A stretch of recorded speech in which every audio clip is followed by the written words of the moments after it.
오전에 이어서 오늘 이성희 선생님 제2부 강연을 시작하도록 하겠습니다. 오전의 주제는 왜 동아시아사인가 였습니다. 다른 어떤 선생님보다도 이 일국사를 벗어난 동아시아 시각을 굉장히 강조하셨던 이성희 선생님의 얘기인데요. 오후에 진행하는 제2부 주제는 나에게 출토 문자 자료란 이라는 제목입니다. 초반에는 조금 더 밋밋하게 한국사 연구와 출토 문자 자료 뭐 이런 식으로 적었는데 나중에 선생님께서 선생님 개인에게 조금 더 집중을 한다 그런 차원에서 나에게 출토 문자 자료란이라는 제목으로 좀 바꿨습니다. 제1부가 조금 거시적인 시각에서 바라봐야 한다고 하지만 그 거시적인 문제를 아주 미시적으로 증명하지 않는 한, 고증하지 않는 한 이 거시적인 이야기는 사실은 좀 물거품에 불과하다. 오전에도 잠깐 그런 말씀을 하셨는데 아마 그 얘기를 오늘 2부에서 들을 거라 생각합니다. 출토 문자 자료란이라고 하는 제목을 달았기 때문에 출토 문자 자료가 포함하는 목간, 그다음에 비석, 비문, 기타 등등 이제 여러 가지가 있을 수 있고 또 실제로 그렇게 많은 부분에 걸쳐서 연구를 하셨습니다. 아마 이 2부에서도 그런 얘기가 진행이 될 거긴 한데 저한테 살짝 귀뜸해 주시고 또 실제 여러분들이 지금 받아보신 참고 자료를 보면 이제 관계토항 비문 얘기가 있어서 아마 2부에서는 그 부분이 조금 더 집중적으로 논의될 예정입니다. 오전에 이어서 앞으로 한 2시간 정도 다시 선생님께 강연을 부탁하겠습니다. 선생님. 제가 1시간 정도 그런 주제로 이야기하겠습니다. 오전에는 여러 가지로 동아시아사에 대해서 말씀드렸지만 이 주제는 어려운 이야기가 아닙니다. 사실은 제가 어떻게 집착심 가지면서 연구해 왔는지 그런 목간이나 그리고 섭비 그리고 정확하게 말하면 출토 문자 자료가 아니지만 일본 촌장원의 정세 자료라고 할까요? 문서라든지 포함해서 이야기하려고 합니다. 제가 다케다 유키오 선생님 밑에서 공부했을 때 당신은 이상하게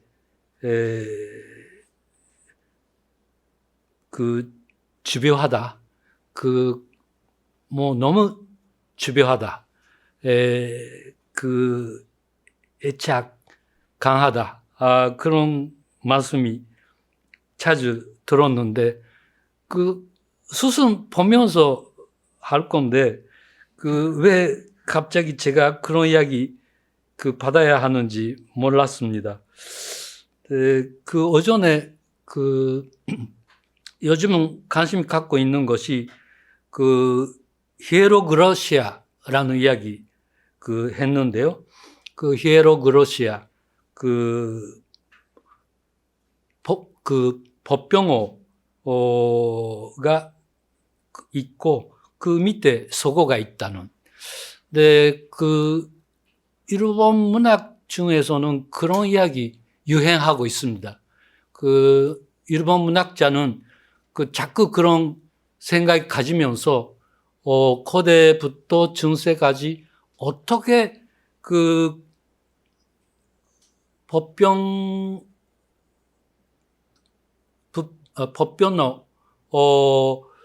밑에서 와고 화오 만들어냈는지 그런 문제 의식을 가지면서 연구하고 있습니다. 그러니까 왜 한국에 그런 시각이 없는지 궁금해요. 그런 시각에서 보면. 네, 그런 연결 그 시키면서 하겠습니다. 목간이라는 개념이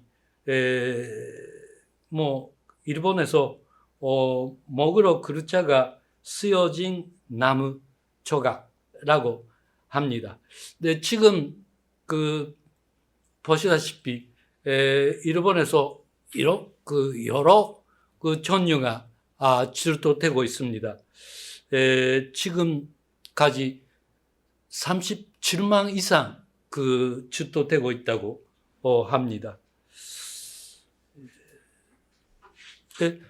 그 제가 그 윤년 그 연말 매년 연말에 그 목강학회 나라문화재연구소에서 대회가 있는데요.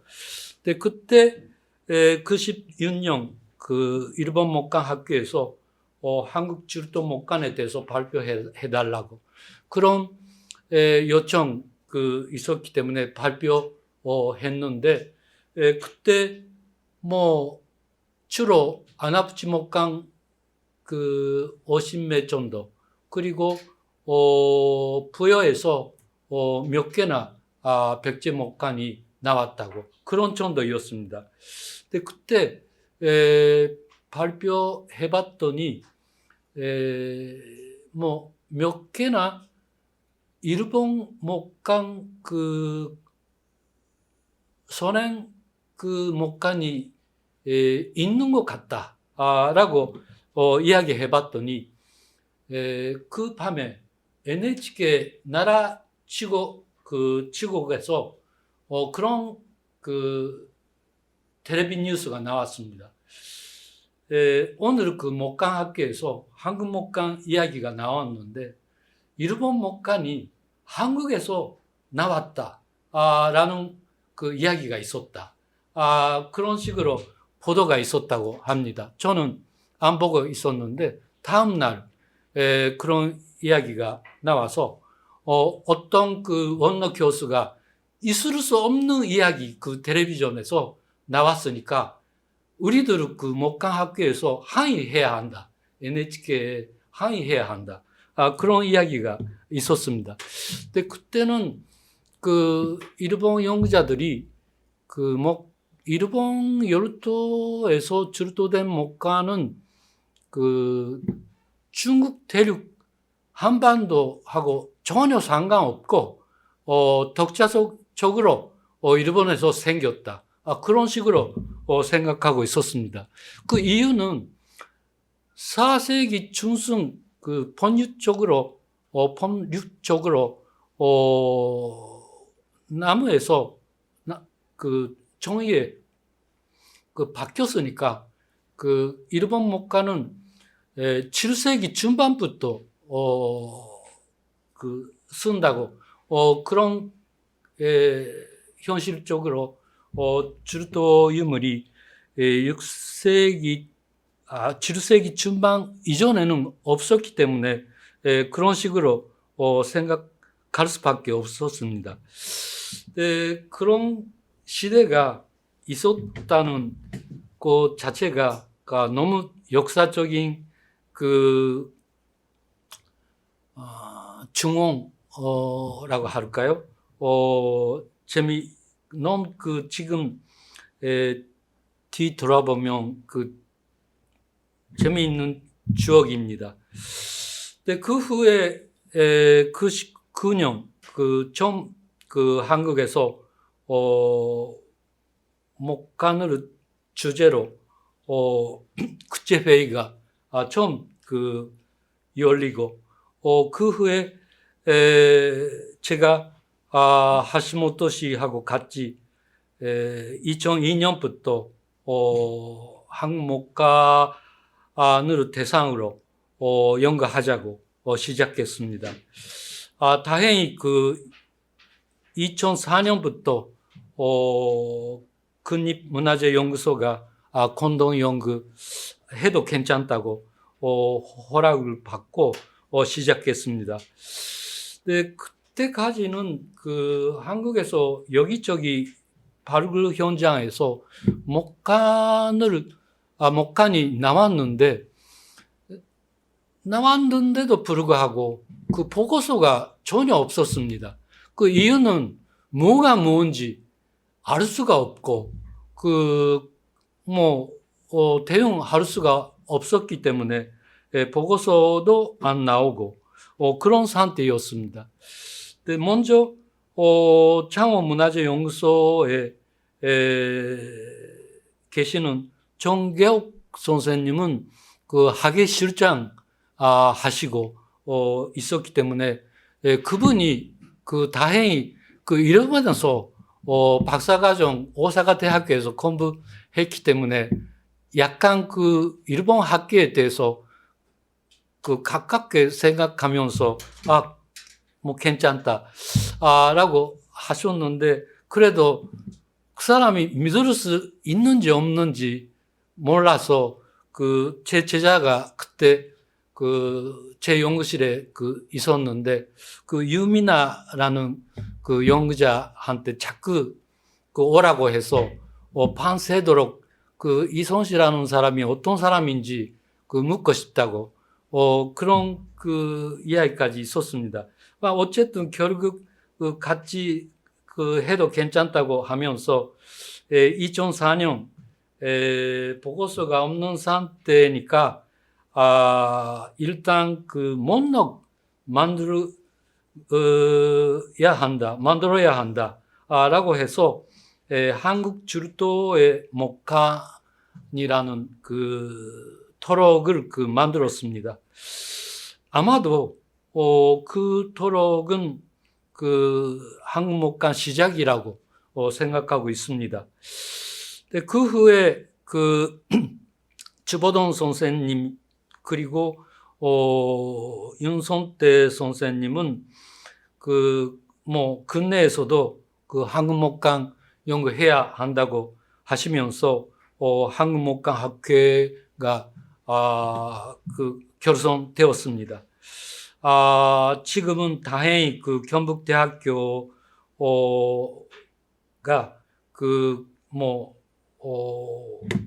본격적으로 동아시아 시각에서 목간 연구하고 계십니다. 네, 여기저기 주도되고 주도되고 있습니다만,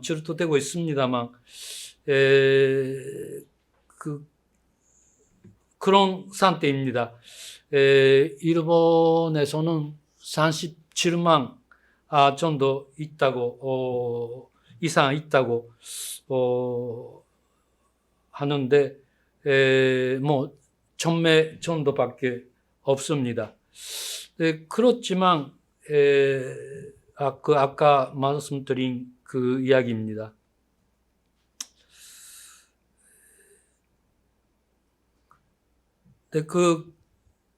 아까도 했지만 4세기 중순까지 중국에서 목간이 확실히 있었는데, 그 후에는 애매하게 있다고. 2020년 중국 우이그르 지치크에서 단나라 시대 목간이 주도되고 총리하고 같이 나왔죠. 그런 보고서가 나왔습니다. 그러니까 약간 가설이 바뀌어야 하는데, 일단 그런 식으로 당시에는 하고 있었다는 것입니다. 아까 1000매 정도밖에 없다고 해도 지금은 일본에서 주도된 목간은 거의 다 종류가 한국에서 나왔습니다. 아까운 것이 하나만 없는 것은 노래 목간이라고 합니다. 노래가 쓰여 있는 목간, 일본에서 몇 개나 있는데 한국에서는 아직은 없습니다. 아마도 있을 겁니다. 아까운 것이 반드시 안압지에 있었는데 그때 그 파괴되고 그런 상태라고 그 추측하고 있습니다.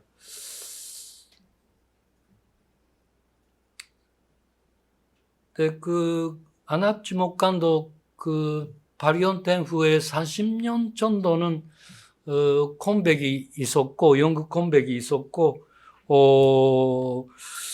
그 우리들 그 와세다에서 2000년 초반 그 갔을 때 일일이 그 적외선 사진을 그 보면서 새로운 그 발견이 많이 있었습니다. 이따가 설명하겠습니다. 이성산소 목가는 그 본격적으로 200명 이상 나왔고, 그리고 우리들 그 2004년부터 2008년까지 그런 식으로 국립문화재연구소 각각 그 지방에 있는 박물관이나 문화재 연구소하고 공동 연구했고, 그런 그 성과에 대해서 먼저 제가 연구소라든지 박물관에 한 이야기가, 성과가 그 있었으면 반드시 그 먼저 한국에서 발표하시고 그 후에 우리들 보고서가 그 나온 후에 우리들 그 일본에서 발표한다고 그런 약속했습니다. 그러니까 그런 책도 낼 수가 있었습니다. 근데 그 일일이 한 매씩 그런 식으로 조사하면서 보고서를 그 만들었습니다.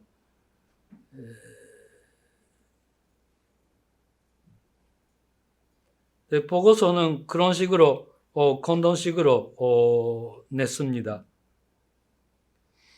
그 윤선태 선생님은 자꾸 하시는 이야기인데, 그 한국 질도목간의 세계라는 책은 그 원래 그 한국에서 내야 하는데 그 일본에서 먼저 그 나온 것이 아깝다고 하시는데 미안하다고 생각하고 있어요. 네,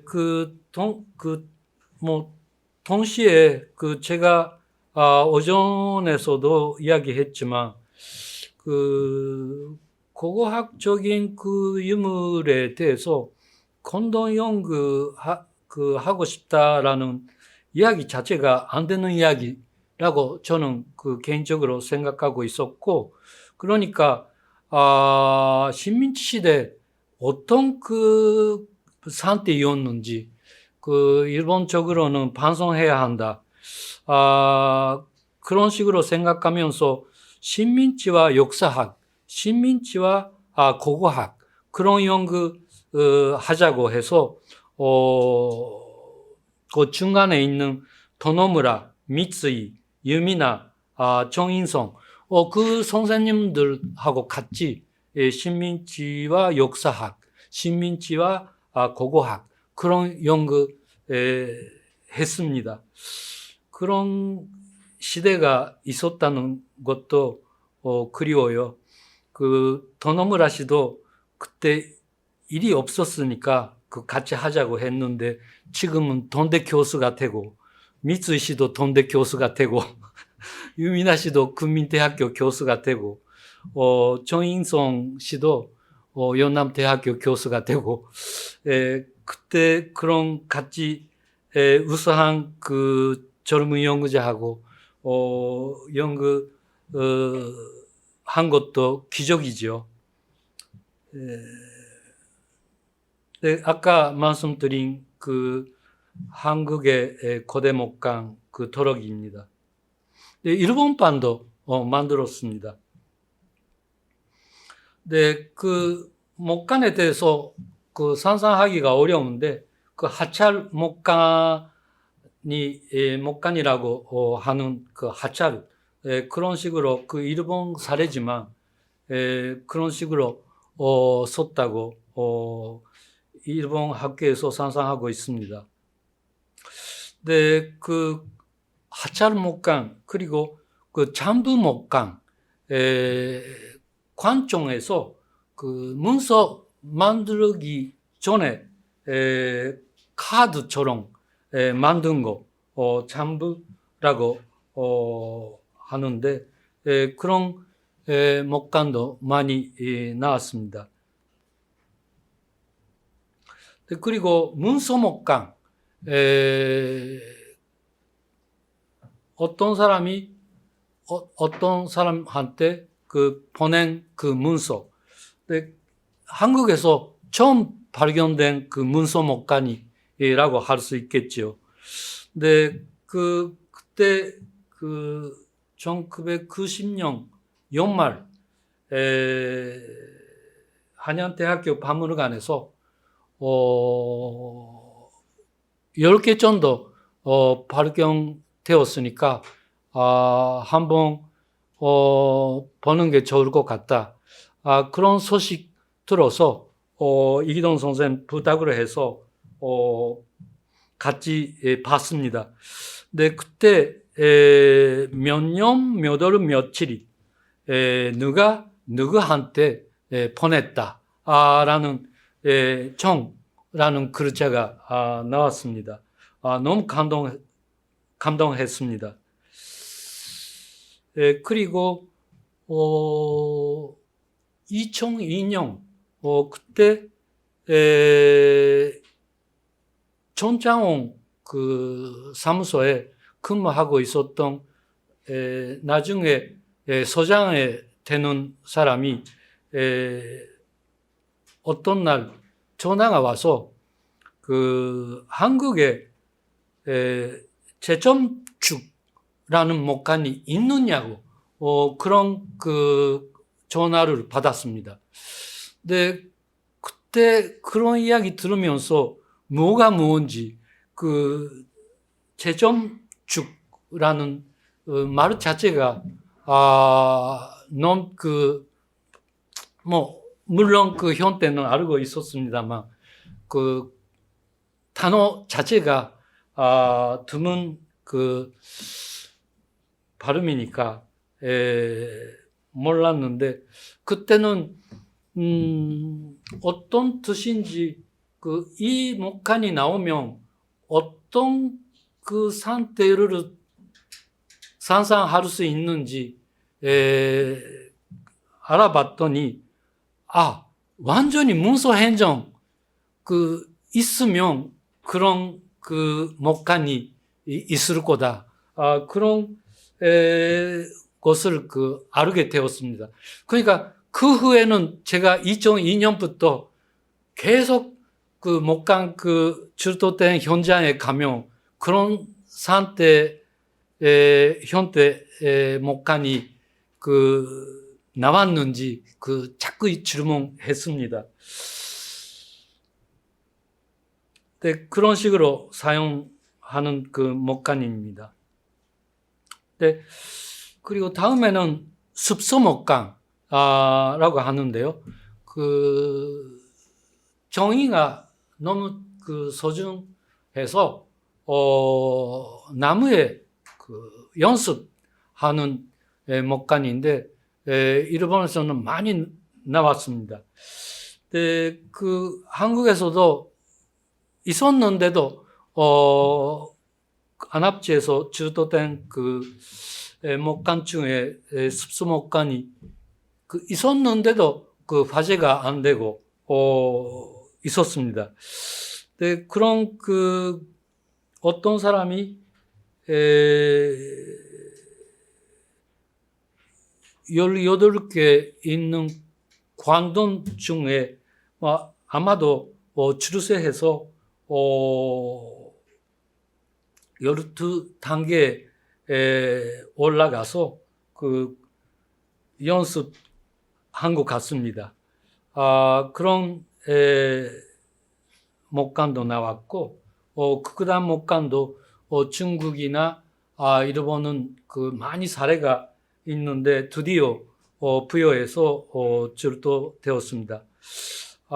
그리고 재미있는 게 주부목간이라고 하는데 그 제사 지낼 때 쓰는 목간, 그 특히 기우제 는이 필요하는 계절에 특히 6월 그 일본에서도 중국에서도 그런 목간이 많이 그 있는데 한국에서도 드디어 나왔습니다. 화왕 그 산성에서 나왔습니다. 근데 그 영왕 계제라고 쓰여 있습니다. 6월 29일 날 아마도 그날 기우제 한 것 같습니다. 그리고 기우제 그 했을 때는 반드시 마구가 그 있습니다. 중국 같은 경우는 거기에서도 역시 나왔습니다. 칠이 거의 그 지방에서 만들 수 없는 칠이 높은 그 마구가 나왔습니다. 그리고 그 삭설라고 한국에서 하는 모양인데 그런 그 목간도 나왔습니다. 근데 그 일본에서 37만라고 해도 너무 그 삭설 목간이 많다고 합니다. 근데 또 하나 그 한국에서 출토된 그 목간 덕분에 한자 문화에 대해서 새로운 그 뭐 글자가 나왔습니다. 그 쿄자는 중국에서는 부조나무 그 이름인데 한반도에서는 고구려도 그렇고 백제도 그렇고 신라에서도 그렇고 일본에서 장고라고 중국에 없는 그 의미가 있습니다. 그 고구려는 그 고구려 백화 중에 있기는 있는데 백제에서도 신라에서도 목간에 이 글자가 나왔습니다. 그러니까 고구려에서 만든 그 글자가 남쪽에 가서 일본 열도까지 갔다는 그런 사실이 알게 되었습니다. 그리고 팥라는 그 한자도 지금은 한국에서 없지만 일본에서는 뭐 보통 그 뭐 이름까지 있는 한자입니다. 근데 이 한자는 일본에서는 국자라고 해서 일본에서 만든 한자라고 지금까지 해왔는데 백제에서 만든 한자라는 사실이 알게 되었습니다.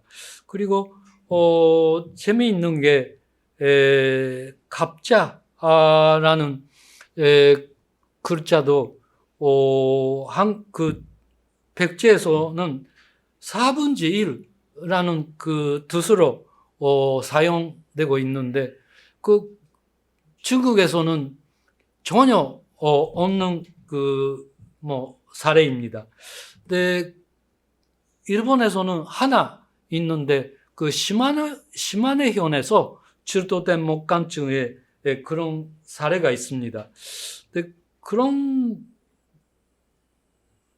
것처럼 그 한자 문화가 중국 아니고 한반도에서 내려온 문화다라는 가설이 그 일본에서 지금은 강하게 그런 주장도 있습니다. 네, 뭐 한자뿐만 아니라 이용법도 그리고 문서 형식도 그런 것 같다라는 설까지 있습니다. 근데 제가 일단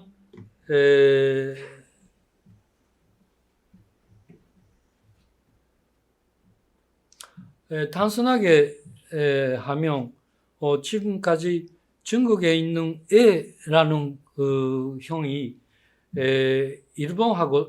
일본은 시라고 하면 에하고 시는 전혀 다르니까 그러니까 일본 열도에서 독자적으로 발전하고 생겼고 발전되었다고 지금까지 해왔지만 한반도에서 일본 열도보다 선행된 그 목간이 나왔기 때문에 그런 식으로 전파 그 했다는 그 전파 모델 만들었습니다. 그렇지만 그 고민해야 하는 것이 그 중국도 여러 가지 형태가 있기 때문에 여러 경로가 있다고 생각해야 한다라고 약간 그 수정하고 있습니다.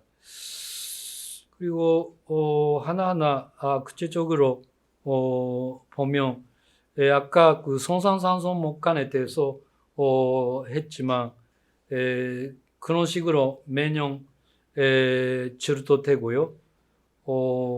대표적인 소식 그런 식으로 지명, 인명, 물건, 숫자 그런 형식입니다. 근데 재미있는 게 그 발견된 그 지역의 그 하만인데 그 거의 다 지명 낙동강 산류입니다. 그러니까 산류에서 보낸 물건이 함안까지 내려왔다라고 볼 수 있다고 지금 학계에서 생각하고 있습니다. 그리고 재미있는 게 저는 그 전도부라고 생각하고 있었는데 김병준 선생님이 그 중국 상식이 없는 사람이 하는 이야기라고 심하게 그 비판하셨는데 저도 뭐 무서우니까 일단 철회했지만 그 오전에 그 김문경 선생님 이야기 했지만 김문경 선생님은 뭐 바꾸지 않고 그냥 하는 게 좋을 것 같다라고 하셨습니다. 확실히 저도 자신이 없지만 만일 전도부라고 하면 제일 바른 예라고 볼 수 있겠죠. 그리고 10분 부찰목강 견자한 아프치에서 많이 나왔는데 하시모토 시게루 씨가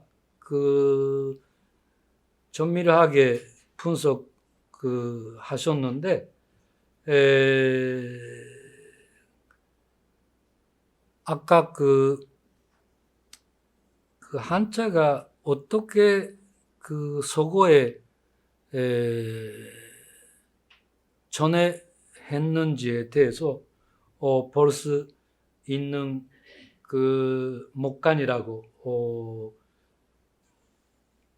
볼 수 있겠죠.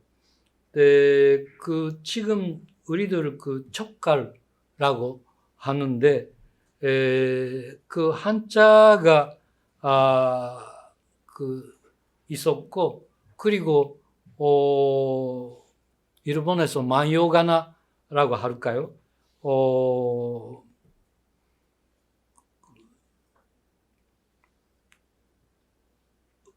음을 가지면서 표기하는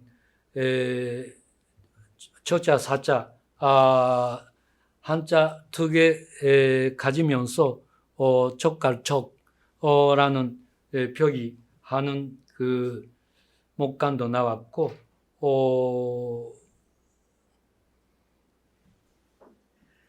네, 그리고 그 목간은 현재는 그런 식으로 많이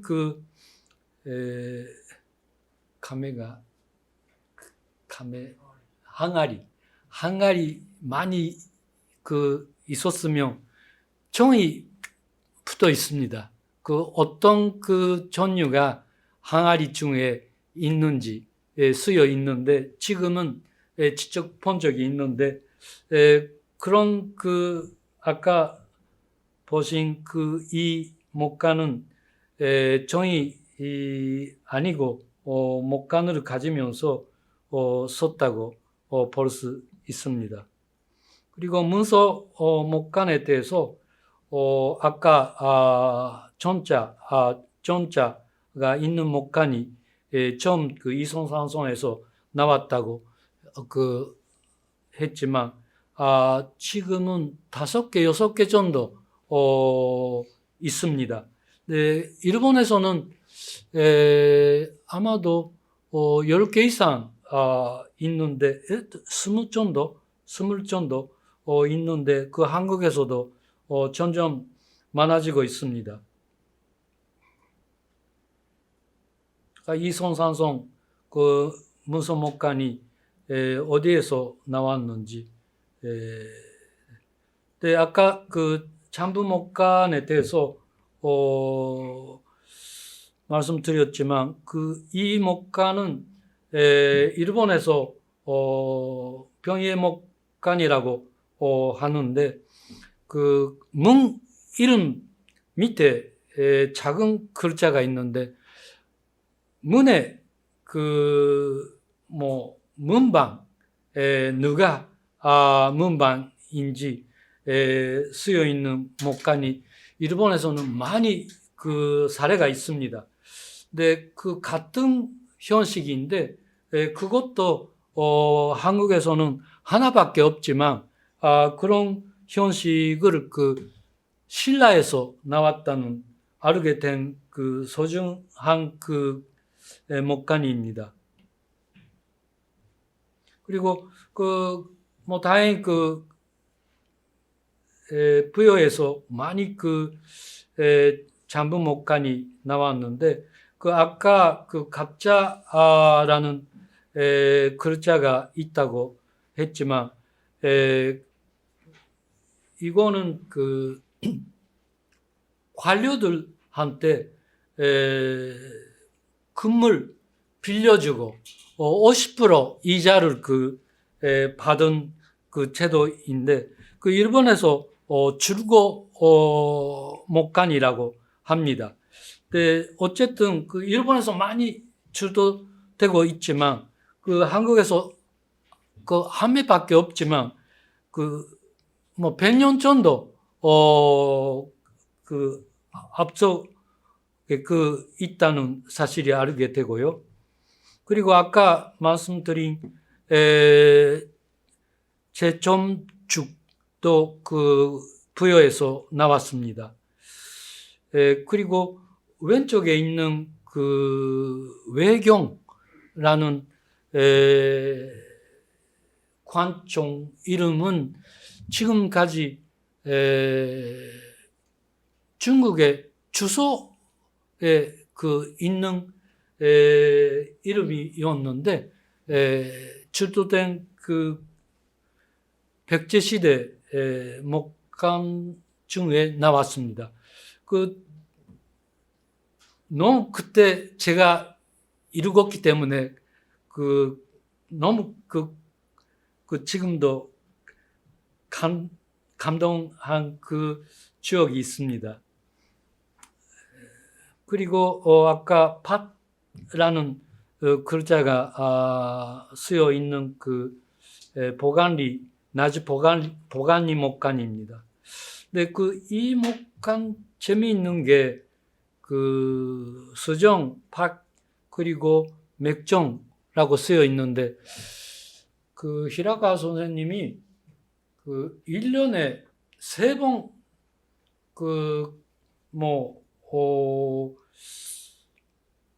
일을 하고 있었던 증거다라고 하고 있습니다. 그 보통 조선시대에 되지 않으면 있을 수 없는 이야기라고 그 근내에서 하는데도 아마 그 가능성이 있다고 히라가 선생님은 하셨습니다. 그리고 재미있는 게 구두 전달.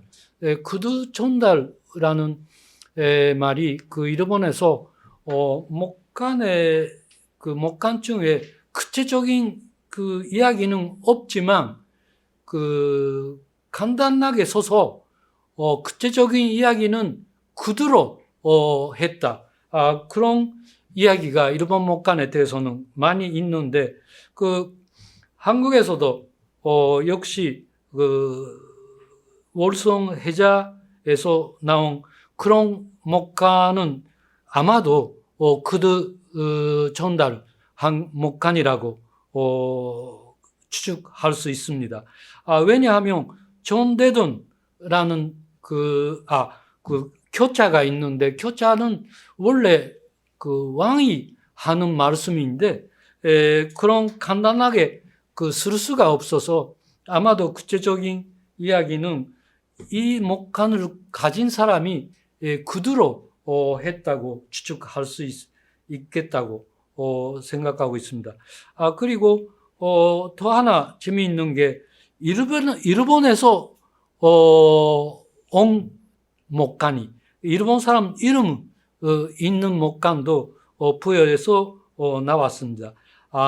나니와노 무라지노 키미라고 쓰여 있는 목간인데 일본 일본에서 부여까지 무르공에 붙어 있는 그런 목간이 나왔다고 추측할 수 있는 목간입니다.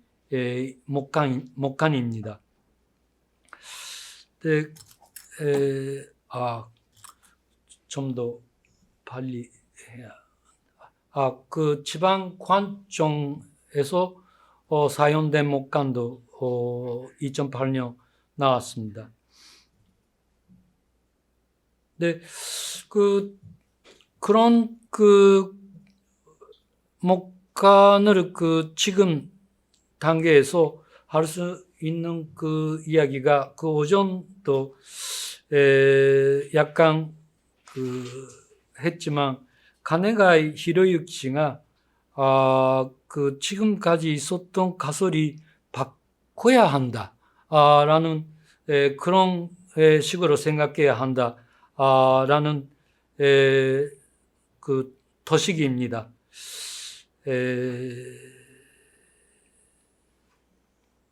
100년 동안 중국 보면서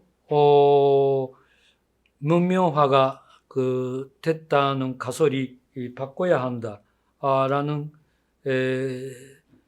가설이 한국 목간을 가지면서 한 이야기입니다. 그리고 재미있는 게 백제통에서 중국 문화가 왔다라는 이야기도 안 된다고 가능할 씨는 합니다. 백제화 혹은 신라화된 한자 문화가 왔다. 중국 문화가 동해에서 왔다라는 이야기는 절대 안 된다고 그분이 강조하고 있습니다. 그리고 목간을 가지면서 재미있는 게 지금까지 전창호에 있는 신라 전락 문서에 대해서 옛날에부터 일본에서는 그 8세기 혹은 9세기 거다라고 해왔습니다. 근데 유일하게 그 윤성태 선생님은 아니다. 그 7세기 말 거다라고 하셨는데 그 여전히 8세기, 9세기라고 믿고 있는 일본 연구자가 많은데 그 옛날에부터 재미있는 게 어차피 자라는 글자라든지 자자 그리고 노비 노자 그런 그 서체가 후지와라 목강 그 7세기 말 목강하고 서체가 비슷해요. 그러니까 이상하다라고 후지와라 목강 그 잘 알고 있는 사람들이 이상하다고 하고 있었습니다. 네, 뭐 윤성태 선생님 덕분에 7세기 말라는 실증 하셨으니까 문제 없지만 그런 목강하고 문서를 비교하면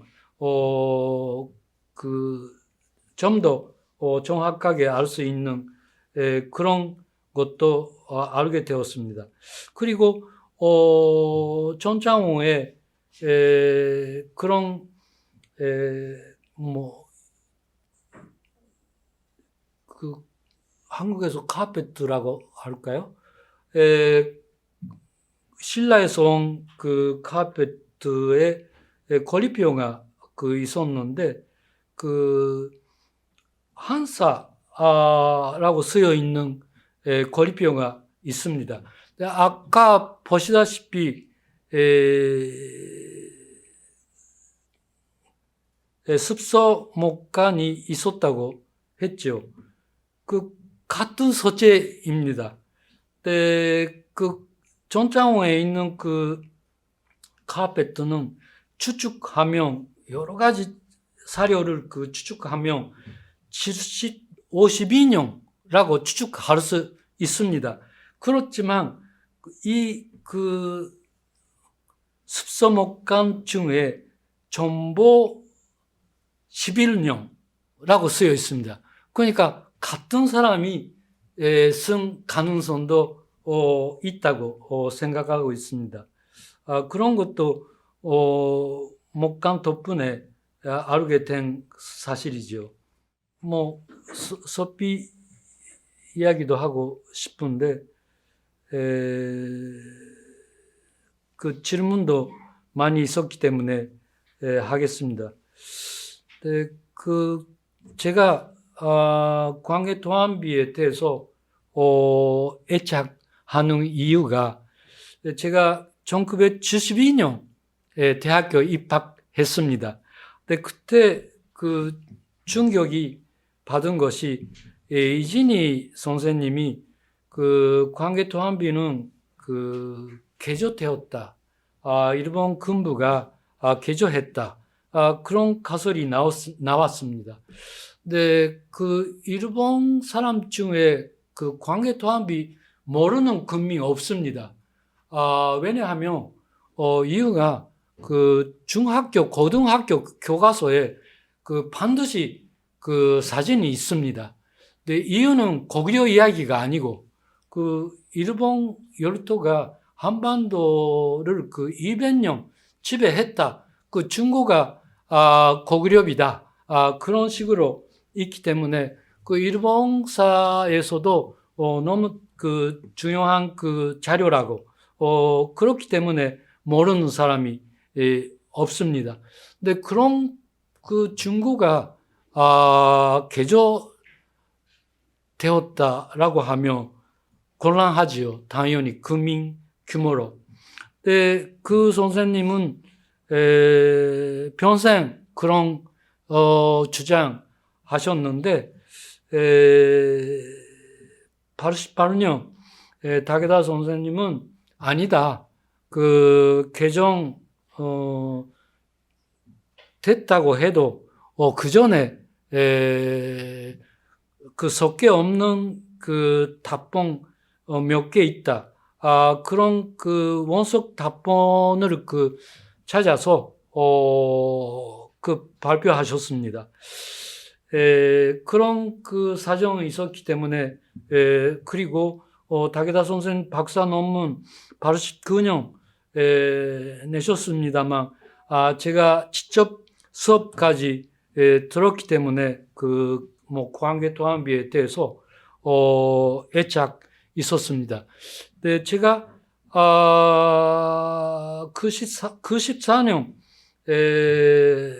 사상라는 잡지에 논문을 썼는데 저는 다케다 선생님은 그런 식으로 생각하고 있습니다.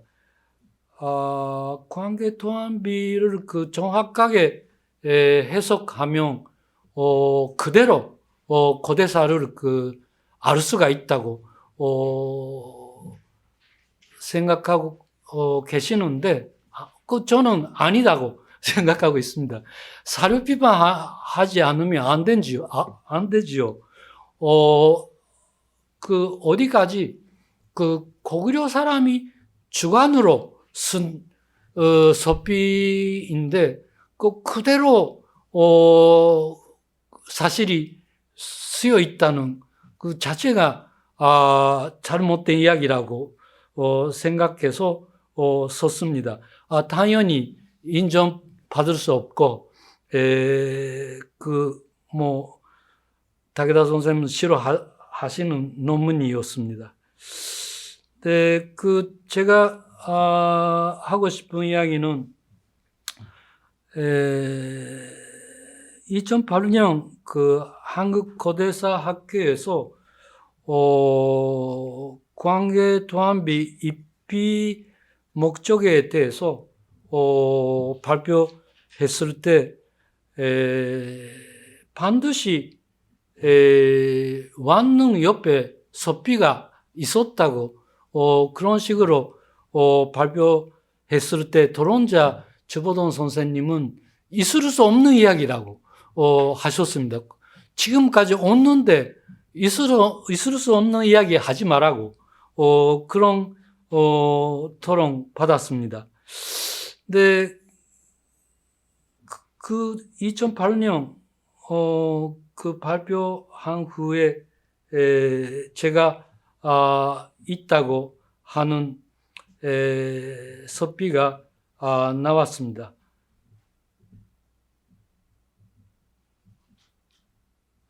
네, 저는 관계 도안비는 관계 도안 무흥 곤족 쓴 목적으로 세운 서비가 아니고 관계 도안이 만든 수묘제를 진창하는 서비라고 생각하고 있었는데, 그러니까 무엇보다도 중요한 중요시해야 하는 것이 수묘제다 라고 주장하고 있었는데 인정받을 수 없고요. 거의 다 무시당해서 오랫동안 고민했습니다. 네, 다행히 제가 그때 마침 총 60년 기념 행사에 출석 했습니다만 그 전에 지방 고구려비가 출토되었습니다. 근데 재미있는 게 지금까지 관계 도안비는 관계 도안 완능 옆에 세우고 있었다고 했는데, 이유는 무흥 쓰여 있는 서비 때문에 그런 식으로 생각할 수밖에 없죠. 그렇지만 그 중국에 있는 연구자들이 대완능 광계토항 그 완능라고 하는데요. 그래도 그 발굴한 후에 그 위치가 완능 그 동북 그 방향에 있었기 때문에 그런 가설이 안 되죠. 앞에 있어야 하는데 뒤에 있는 그 모습을 보면 안 되는 위치에 있습니다. 네, 그런 위치 관계에 있습니다. 네, 다른 설은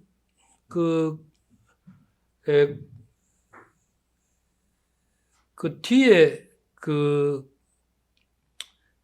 1300m 정도 동북에 있는 장근층라고 하는 설도 있습니다만 어쨌든 거리가 있습니다. 근데 결국 하고 싶은 이야기가 완능비가 아니다. 330 후 있는 수명인들이 한 완능에 있는 수명가 아니고 전체가 집안에 있는 완능 전체로 전체 수가 330호라고 보면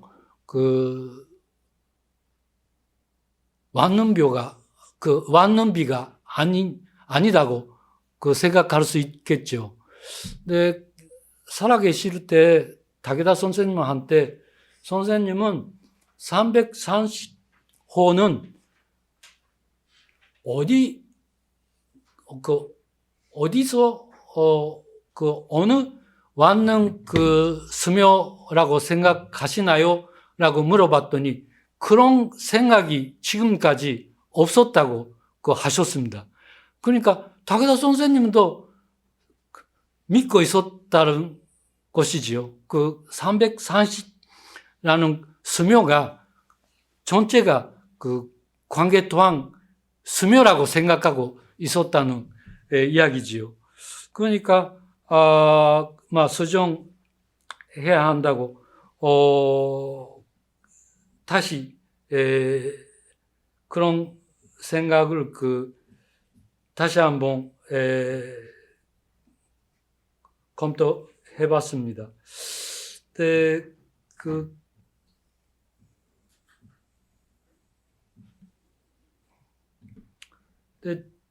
그러니까 입비 목적은 광계토항이 지방에 있는 완능 저는 여러 개라고 생각하고 있지만 지방에 있는 10명 왕에 대해서 33씩 있었다고 추측하고 있습니다. 네, 그런 식으로 추측하고 있는데요. 광계토항비는 이른바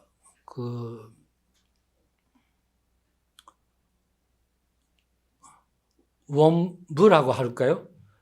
전체적으로 보면 어떤 법이 있는지, 그리고 완능 하나씩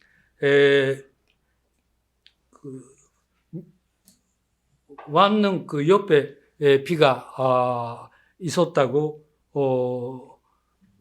그런 식으로 생각하고 있습니다. 네, 지방 고구려비에 대해서도 하고 싶은 이야기가 있는데 제일 하고 싶은 이야기는 저는 그런 이야기 하면서 하고 싶은 이야기는 출도 문자 자료는 목간도 그렇지만 직접 가서 봐야 한다. 현장 혹은 그 발견된 그 현장에 그 직접 그 가서 봐야 한다. 근데 뭐 어렵기 때문에 그 중국에서 경계해서 그 자꾸 한국에 계시는 연구자들이 우리 거다라고 그 하시기 때문에 경계해서 원비도 그렇고 답변까지 보여주지 않고 있었습니다. 그러니까 그 할 수 없이 제가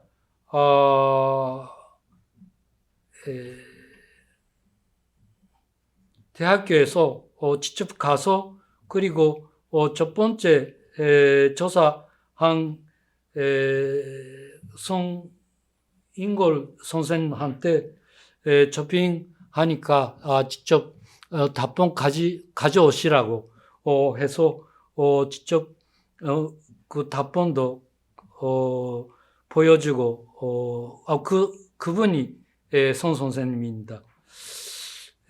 어디서 누가 그 발견 했는지 그런 거에 대해서 여러 가지로 조사했습니다.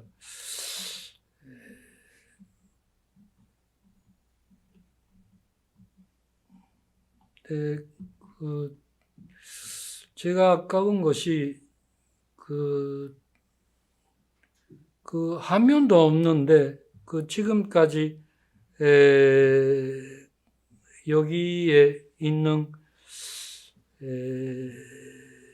인명 그리고 다음에는 이자라고 거의 다 근내에 있는 연구자도 이자라고 하는데 여러분들 지금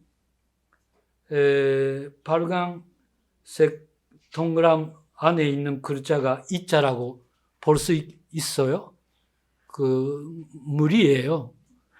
그래도 이자라고 하는 이유가 이시후세라는 말이 관계토합비에 있기 때문에 그런 식으로 자동적으로 보고 있습니다.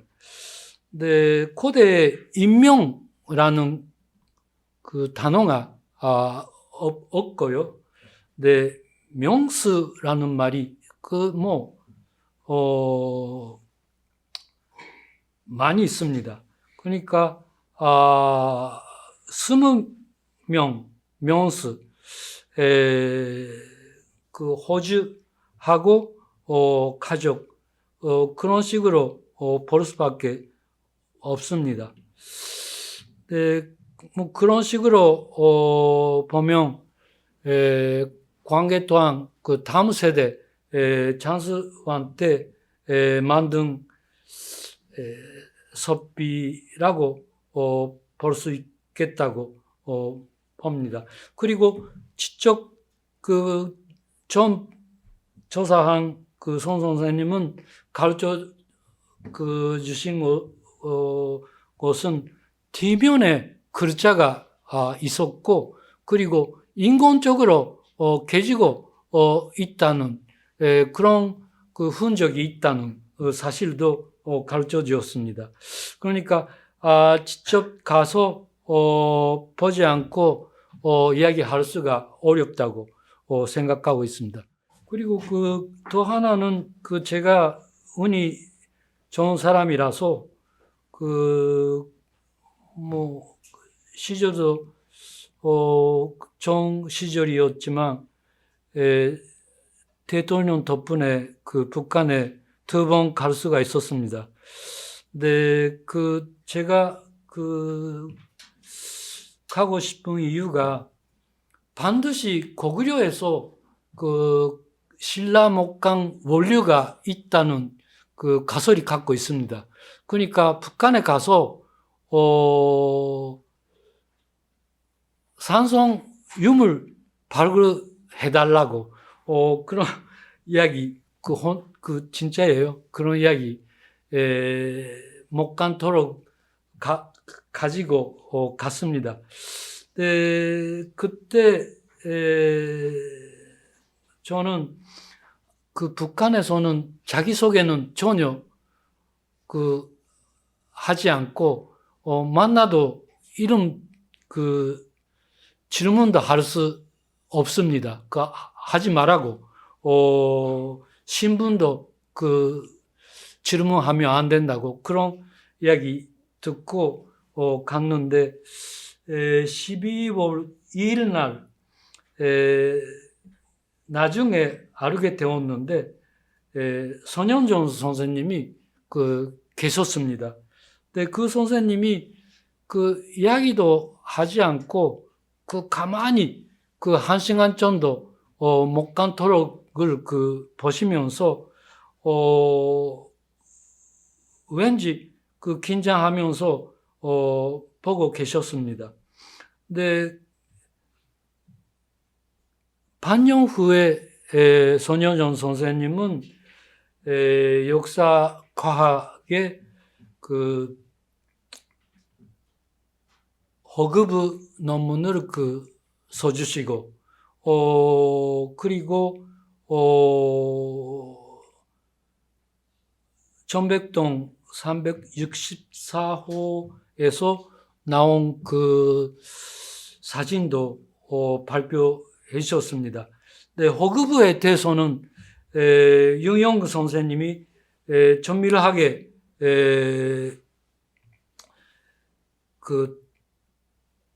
검토하신 논문이 유명하지만 그때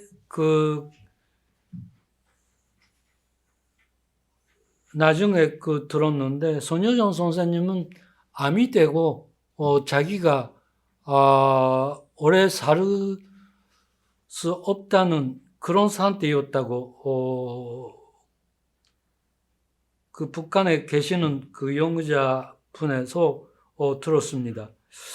근데 그런 것도 우연히 사진을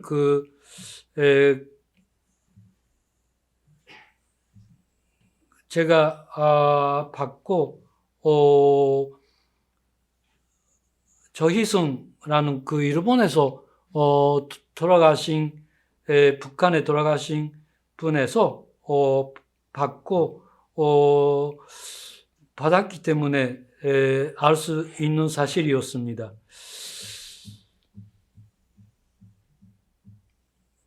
그런 애착이 가지고 연구하면 그런 것도 경험을 할 수 있다는 이야기하고 싶어서 했습니다. 그리고 또 하나는 무르브성 섭비도 직접 보고 싶어서 가봤더니 섭비도 볼 수 있고 저는 무르브라는 사람이 일본에서 백제에 간 사람이라고 믿고 있는데 아니다라고 하시는 분들 많습니다. 이상 마치겠습니다. 네, 준비하신 슬라이드를 보니까 2시간이 아니라 4시간 준비를 해가지고 오셨는데 시간이 2시간이라서 급하게 마치셨던 것 같습니다. 학생들이 준비한 질문을 먼저 다 듣고 나서 플로어에 있는 여러 선생님들의 이야기를 듣도록 하겠습니다. 얼핏 넘겨보시면 알겠습니다만 저희들이 주로 이제 선생님이 이미 만들어진 고대 이후에 투쟁의 장으로서의 고대사 이 책을 이렇게 이미 내셔서 그 책을 이제 중심으로 해서 거기서 말씀하신 여러 가지 이야기를 검토하고 학생들 나름대로 여러 가지 질문을 좀 마련해 봤습니다. 아마 오늘은 발표하실 때는 조금 대략적인 이야기만 말씀하셨는데 이제 학생들에게는 조금 더 구체적인 질문을 준비해 왔습니다. 순서대로 하겠습니다. 먼저 관계토항비의 질문이 이렇게 몰려 있는데요. 관계토항비 질문을 다 듣고 나서 마지막에 지방고구려비 질문으로 넘어가는 식으로 진행을 하겠습니다. 첫 번째 질문은 국사학과 박사가 아무래도 저희 이제 동양사학과 대학원생과 국사학과 대학원생이 함께 준비를 했습니다만 동양사학과 학생들은 첫 번째 주제에 조금 질문이 집중되는 반면 우리 두 번째 이 관계토항비하고 지방고구려비는 국사학과 대학원생들이 질문이 좀 많았습니다. 한지선 학생이 먼저 시작하겠습니다. 두 번째 있는 질문입니다. 네, 안녕하세요. 첫 번째 발표에 이어서 첫 번째로 질문을 하게 된 국사학과 박사과정 한지선입니다. 이제 34페이지에 있는 질문입니다. 이제 선생님께서는 관계토항비를 통해 수묘인 제도의 형태를 복원하고자 하셨는데 이때 수묘인이 담당하는 고구려 왕릉의 범위를 산상황에서 관계토항까지 왕릉 10기를 수묘 대상으로 추정하시고 각 왕릉 곁에 33가로 구성된 수묘인이 배치되었다고 설명하셨습니다. 그런데 이제 국내성의 왕릉급 고분이 시간이 지날수록 그 개별 고분 자체도 그렇고 그 공간이 넓은 영역을 차지한다는 그런 연구 성과가 있어서 이를 고려할 때 왕릉별로 수묘인의 인원이 달랐을 가능성은 없을지 궁금했습니다. 즉 4세기 후반이 되면 천추총, 태왕릉과 같은 대형 고분이 축조되는데 이 시점부터는 3세기 때와 달리 적석총 형태를 지니고 또 다른 고분들과 구분되는 넓은 공간을 차지하는 모습이 확인이 됩니다. 그래서 여기 배치된 수묘인의 수가 더 많았을 경우를 생각해 볼 수 있을지 이런 질문이었습니다.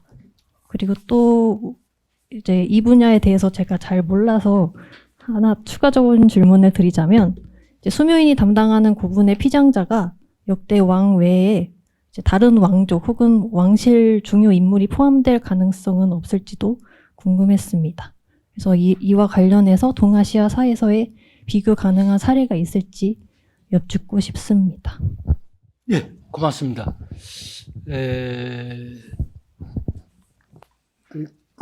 그거에 대해서 그 한국방 170페이지에 쓰여 있습니다.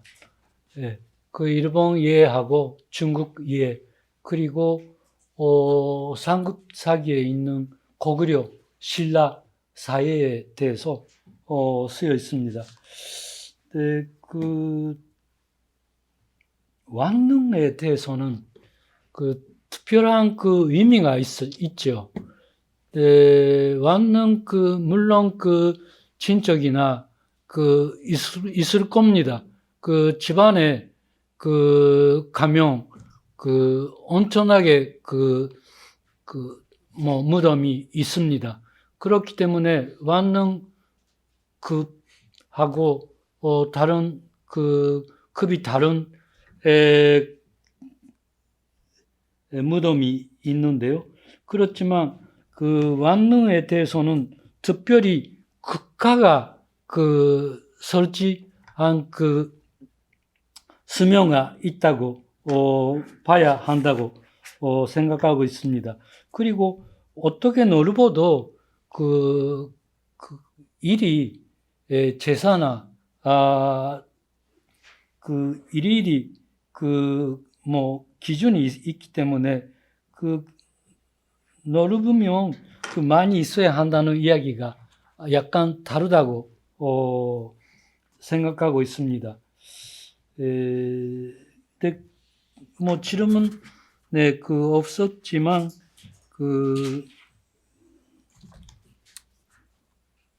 집안에 있는 왕릉에 대해서 특별한 의미가 있다는 배경이 잘 아시겠지만 427년 전도했죠. 전도. 그러니까 전도하면 왕릉에 대해서 왕릉라는 무덤이 다만 무덤 아니고 왕가에 대한 특별한 그 권위가 있기 때문에 엄격하게 그 제사 지거나 여러 가지로 기적이 있었다고 보고 있습니다. 그 정도 괜찮습니까? 예. 네, 뭐 중국 사례는 김연자 선생 강의가 어떻게 있어야 알았죠? 합니다. 제가 한마디 하려고 지금 그러고 있는 중이었는데. 예, 원래 그 학생들 얘기로 진행이 돼서 저희들 얘기는 좀 빼고 진행을 하려고 했는데, 아니요, 다른 게 아니라 지금 말씀하신 것처럼 뭐 중국의 사례가 여러 개가 있어서 어떤 게 이 관계토항비와 딱 연계가 될지 사실 알 수가 없습니다. 선생님이 이 170페이지에 쓴 것처럼 진섭을 위해서 수묘인을 한 30가 정도 뒀다고 했다는 점, 아마 그 점이 여기도 각 그 왕마다 30가씩 배치한 것과 잘 맞겠다라고 생각하신 것 같은데, 이거는 사실 한 고조가 누구를 위해서, 그러니까 내가 아니라 타인을 위해서 30가를 이렇게 해준 거거든요. 뭐 진시황을 위해서 또 몇 가를 여기에다 더 배치하라라고 하는 얘기인데, 본인이 예를 들어 한나라 황제가 본인의 왕릉을 위해서, 본인의 황제릉을 위해서 마련한 그 수묘인, 소위 수묘인은 사실 한 현이니까, 현의 규모도 뭐 상당합니다만 이 한 황제가 마련한 건 한 1000호 정도를 마련한 셈이죠. 한 왕에 대해서 1000호를 이렇게 매칭을 시킨 그런 그래요? 사례도 참고를 하실 필요가 있을 거라는 생각이 들었습니다. 예, 그다음 김민주 학생의 질문입니다. 네, 안녕하세요. 저는 국사학과 박사과정 김민주라고 합니다. 제가 두 가지 질문을 준비를 했는데, 이제 앞선 질문에 이어서 질문하기 위해서 이번 질문부터 말씀을 드릴까 합니다. 이제 선생님께서는 관계토왕비의 관계토왕비가 이제 고구려 전통의 수묘인 제도의 지속을 위해 이러한 정비 과정과 후대 장수왕의 추가적인 정비 사례를 칭송하는 글로 이해를 하셨다고 저는 생각을 했습니다. 그리고 그 수묘 대상을 관계토왕을 포함한 10명의 왕으로 설정을 하셨고, 이후 집안 고구려비 단계에서 입비의 연호제나 재정비의 이런 강화가 이루어졌다고 보셨습니다. 다만 이 장수왕이 고구려 수묘인 제도의 지속성을 강조했다고 할 때 수묘인을 자신과 후대를 제외한 선왕 10명으로 설정한 이유를 가 무엇인지에 대해서 좀 견해를 여쭙고 싶었습니다. 또한 그렇다면 장수왕의 수묘는 또 이후 어떻게 구성되었는지 선생님이 생각하시는 견해를 좀 듣고자 했고요. 그다음에 첫 번째 질문은 이제 아무래도 신묘년 기사에 관한 것인데, 이 부분에 대해서 선생님은 이제 고구려 주어설이라는 한국 학계의 기본 논조를 다소 회의적으로 생각하시면서도 이제 일본 학계의 기존 견해를 따르는 것으로 저는 이해를 했습니다. 그러면서도 이는 이제 수서학적으로 과장된 외의 모습이라고 칭하셨는데, 다만 제가 알기로는 이제 신묘년조는 주어의 문제도 있지만 어떤 결자 보완에 따라 여러 해석이 가능하다는 것으로 알고 있습니다.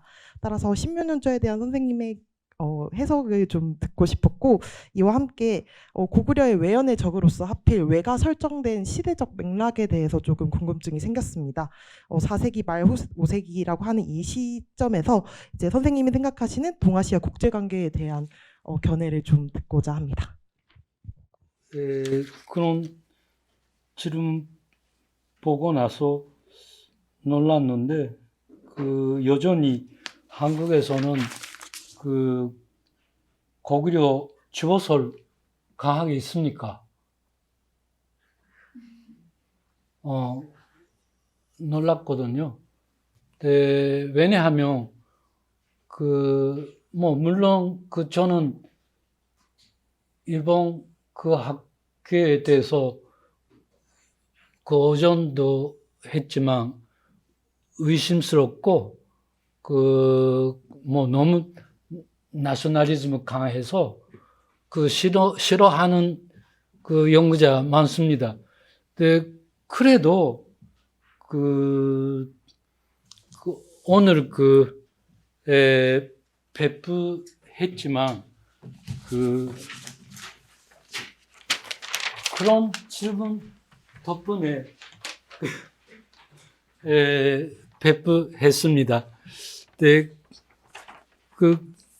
보시다시피 그 왕이 그 광개토왕이 그 직접 근대를 데리고 그 서울에서 갔을 때는 반드시 자기가 스스로 데리고 갔다고 쓰여 있어요.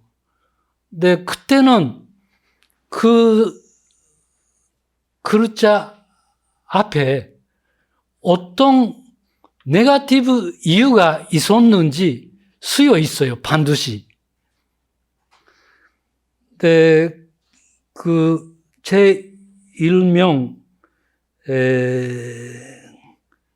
그 구출 그 보시면 윤영 병갑 왕 스스로 데리고 갔다라고 쓰여 있는데 여기는 없어요. 그 부정적인 그 글자가. 근데 일본 학계에서는 옆에 왼쪽에 있는 백제 신라 그 시 선민부터 42자가 부정적인 왜 그 윤년에 왕이 직접 군대를 데리고 갔는지 이유가 32자다. 그런 식으로 보고 있어요. 거기에 대해서 반응해야 합니다. 근데 그런 왜 한국에서는 간단한 이야기를 거부해서 자꾸 이상한 이야기 하고 있는지 일본 사람이 이상하다. 아, 역시 한국 사람은 나셔널리즘 강해서 그 한리적인 그 이해가 안 되는 상태다. 그런 식으로 해요. 저도 나셔널리스트니까 창피해요. 그런 이야기 들으면.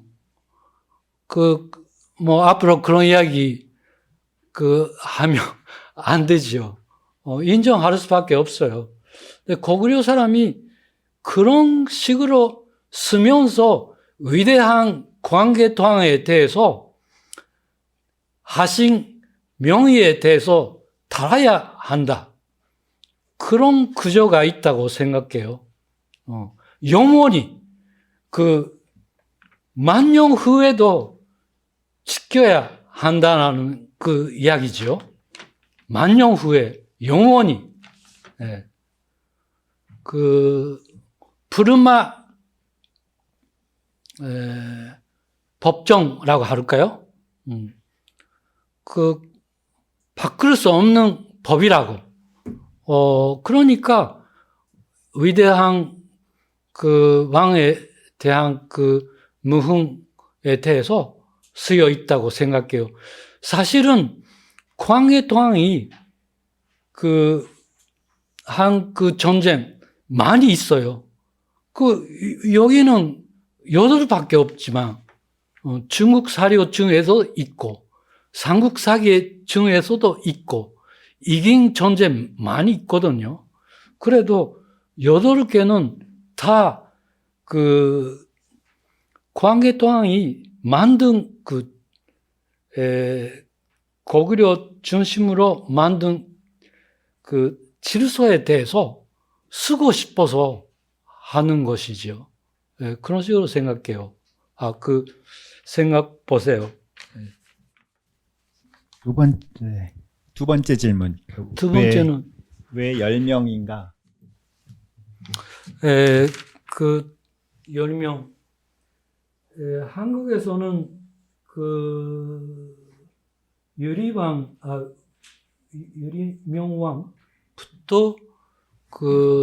집안에 왕이 있었다고 통설이인 것 같습니다만 그 일본에서는 그 오래된 그 논쟁이 있었고 그 상상왕부터 그 옮겼다라고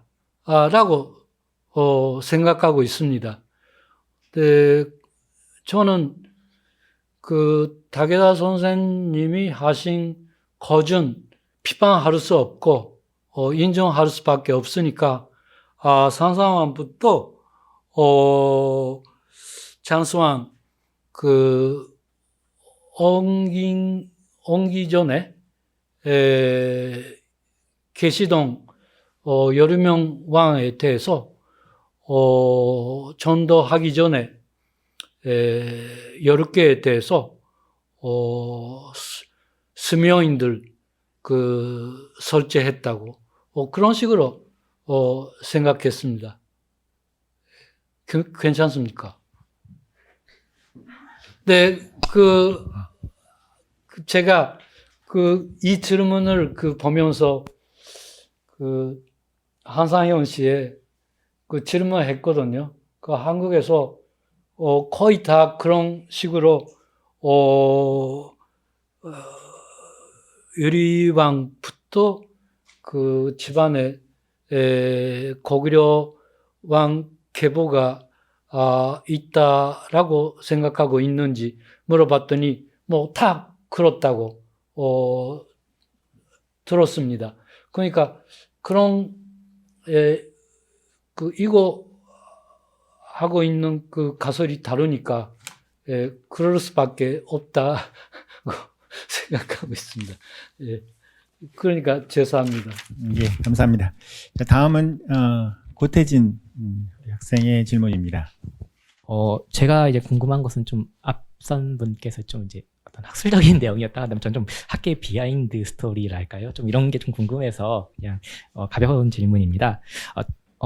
일단 뭐 첫 번째는요. 그 이진희 선생님의 어떤 일단 광개토왕비 변조설은 이제 탁본 자체에 대한 근본적인 의문을 불러일으키러 이제 탁본 연구의 진척에 기여하였지만 오늘날까지 어떤 음모론 확산에 그 악영향을 미치고 있다는 이제 선생님의 논고를 보았습니다.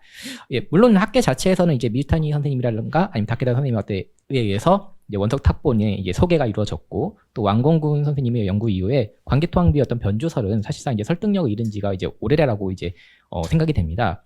근데 제가 이제 좀 궁금한 것은 과연 이제 석회탁본 이전에 이제 원석탁본들이 이제 다 학계에 소개되고 있는 상황에서 그 이진희 선생님께서는 어떻게 대응하셨는지 그 부분이 좀 많이 궁금했습니다. 사실 이진희 선생님께서 이제 72년도에 얘기하셨던 그 변조설 그 자체는 굉장히 유명하지만 그 이후에 어떻게 대응하셨는지에 대해서 이제 한국 학계에서도 좀 이게 상대적으로 좀 많이 모르는 편이라서요.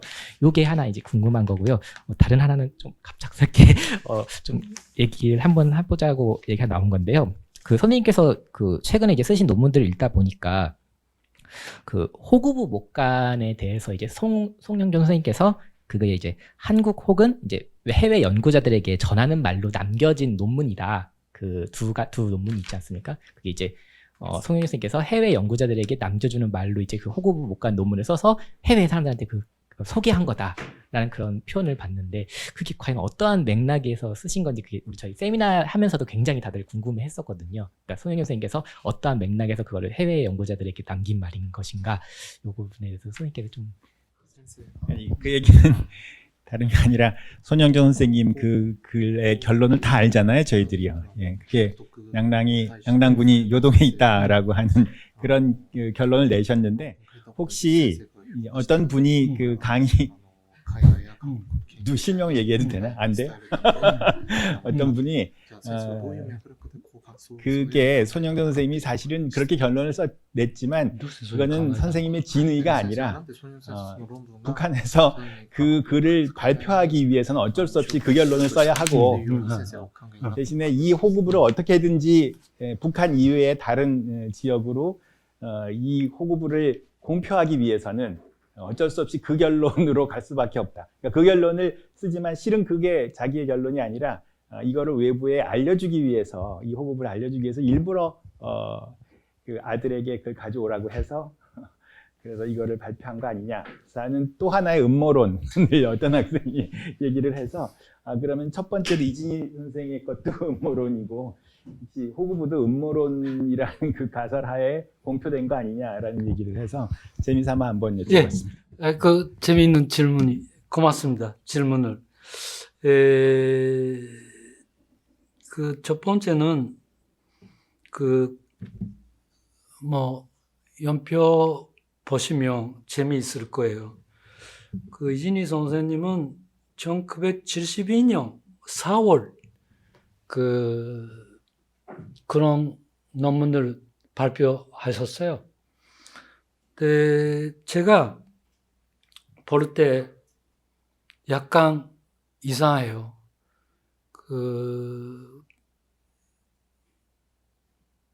이진희 선생님은 자기 인생에 대해서 한국에서도 출판 하셨는데, 가이교 난다케 가이교 해협라는 제목이에요. 해협. 어떻게 이루고 봐도 거짓말이에요. 저는 60년대부터 군대가 답봉 연구해 왔다고 쓰여 있어요. 그렇지만 일본 군부 참모본부가 관계토합이 답봉 가져왔다라는 사실이 알 수가 없어요. 그런 논문을 발표하신 사람은 1970년 12월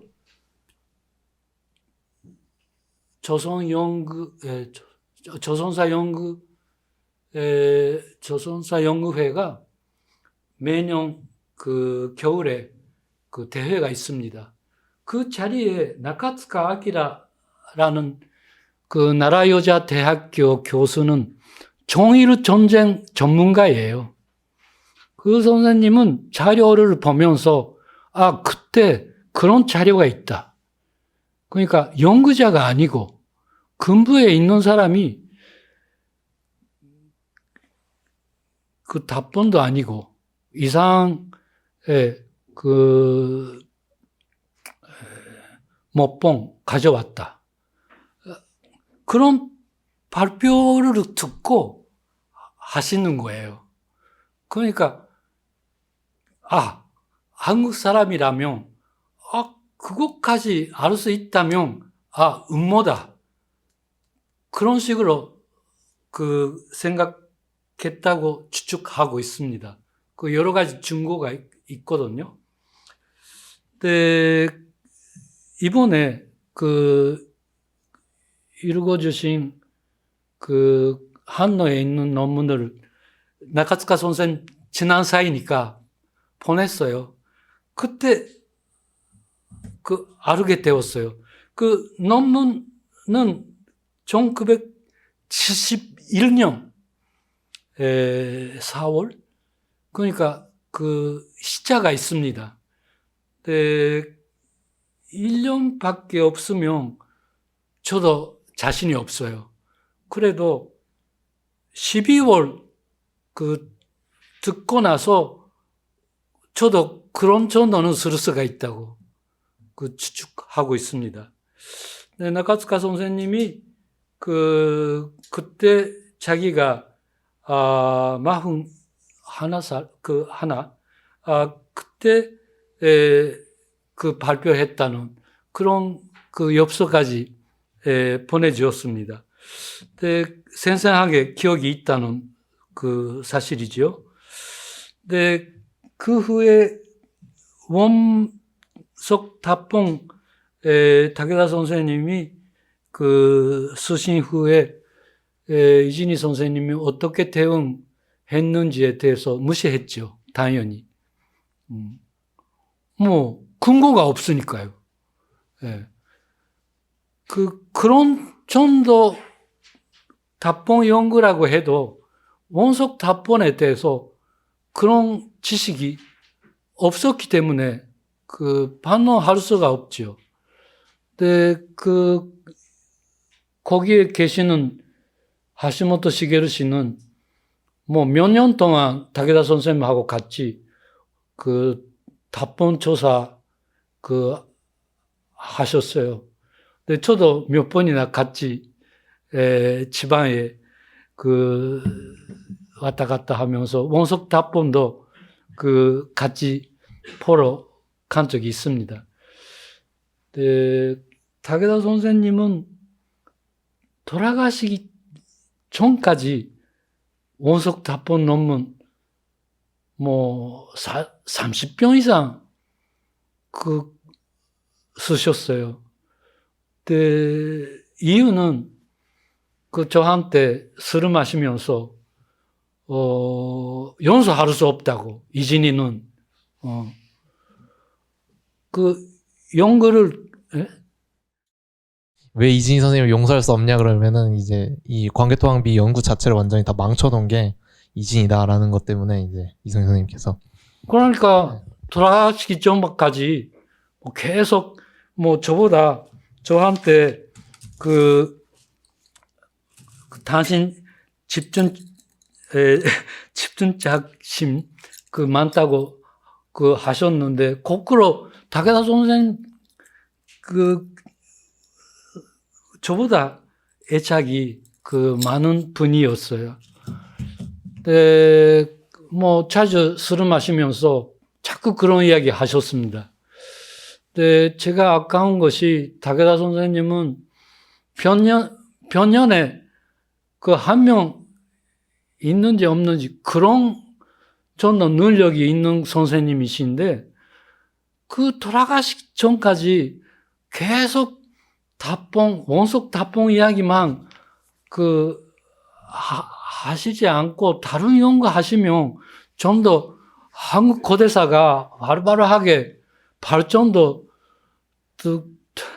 될 건데, 아깝다라고 약간 스승에 대해서 미안하지만 그런 느낌이 들어요. 그러니까 이진희 선생님은 거기에 대해서 약간 범죄적인 역할이 했다고. 그리고 이번에 한노에 섰지만 약간 그런 것도 하고 싶지 않지만 약간 사기적인 일본에서 안 쓰고 한국 신문에 자꾸 썼어요. 그런 사실 몰랐어요. 한국에 계시는 분이 쉽게 검색할 수 있으니까 이진희 선생님이 한국에서 어떻게 신문에 썼는지 알아봐야 한다고 해서 저도 검색해봤더니 너무 많이 신문에 썼거든요. 잡지 아니고, 학술 잡지 아니고 신문에. 안 되지요. 그런 식으로 하면. 일본에 안 쓰고 한국에서 그런 식으로 하면 한국 사람 어떤 생각을 해요? 그러니까 그때 그런 검색하면서 저는 생각을 바뀌어서 이제 발표해야 한다고. 네. 그리고 또 하나는 손혜정 선생님 이야기지만 생각해 보세요. 북한에서는 난난군이 여동반도에 있다고 믿고 있는데, 국가적으로 평양에서 주도되면 안 되죠. 국가를 대표하시는 손혜정 선생 입장에서 생각하면 발표하면 안 되죠. 그렇지만 핑계가 재미있거든요. 요동반도에 있는 중국 사람이 범죄가 있었기 때문에 평양에 도망 올 때 가져온 자료가 허구부다. 그런 그 이야기는 뭐 고민하면서 그런 뭐 쉽게 알 수 있는 거짓말이라도 쓸 수밖에 없다. 그 있는 자료는 그 뭐 제대로 발표할 수밖에 없다. 그 남한에서는 그런 목강 연구가 활발하게 있으니까 발표하면 언젠가 그 남쪽에 있는 연구자가 그 자료를 가지면서 연구 해준다고 그런 식으로 생각했다고 추측하고 있습니다. 네, 그리고요, 제가 여러분들 북한에 있는 연구자에 대해서 어떤 식으로 보시는지 모르지만 제가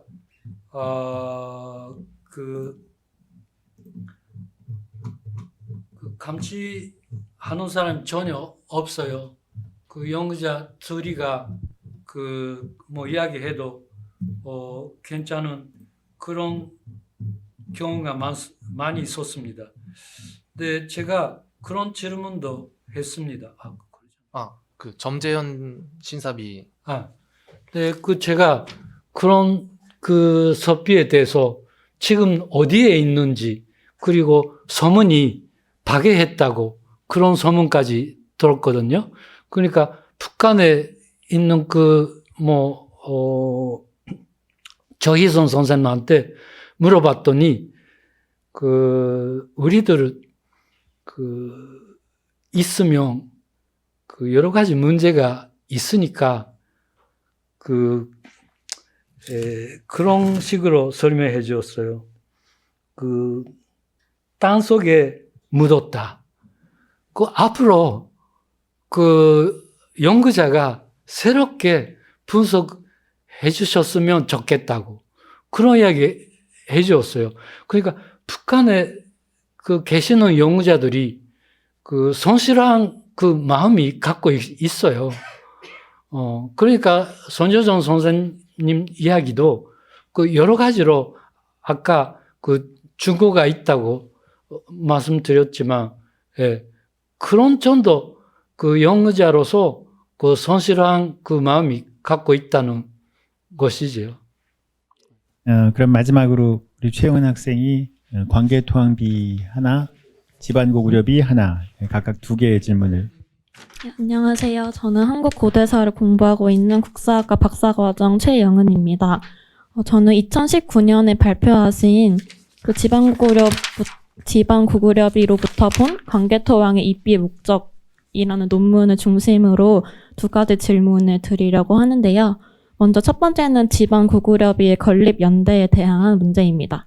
오늘 강연해주신 PPT에서도 잠깐 넘어간 것 같은데, 선생님께서는 지방고구려비의 건립 연대를 장수왕 36년, 즉 서기 448년으로 보시고, 이제 이를 토대로 장수왕 때 고구려 수묘역 제도의 재정비를 상정하셨습니다.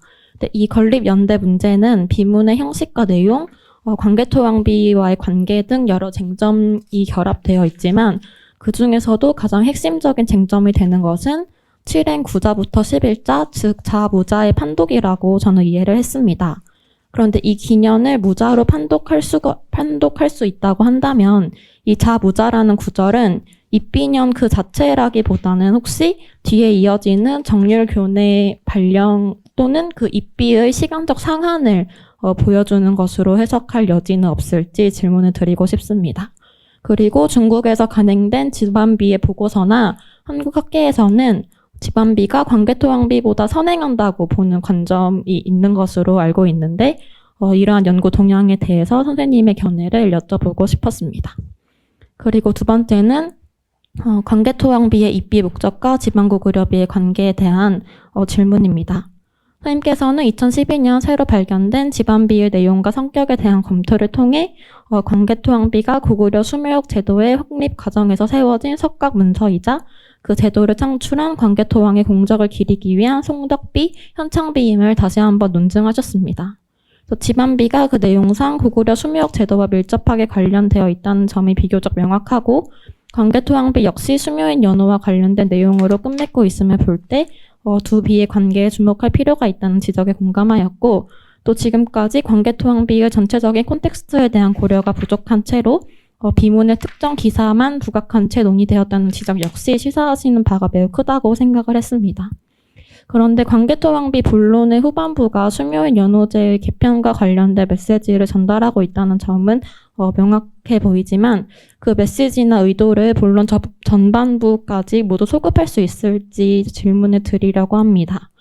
관계토항비 전반부의 무훈 기사를 관계토항 때의 외정과 수묘인의 관계를 필연화하기 위한 서술 혹은 수묘인 연호와 관련된 규정의 전제로만 이해하기에는 그 내용이 다소 상세하고 그런 수묘인을 잡아온 것과는 직접적인 관련이 적어 보이는 내용도 저는 일부 있다고 생각을 했습니다. 그래서 신라 한예의 수묘인 집단을 약탈해온 것과는 조금 관련이 적어 보이는 신라 구원 기사나 왜군 공격 기사, 또 동부여 공격 기사 등을 들 수 있지 않을까 생각했는데요. 그래서 혹시 관계토항 비문의 콘텍스트나 그런 입비 목적을 어떤 본론의 전반부와 후반부 두 맥락으로 나누어서 이해할 여지는 없을지 질문을 드리고 싶었습니다.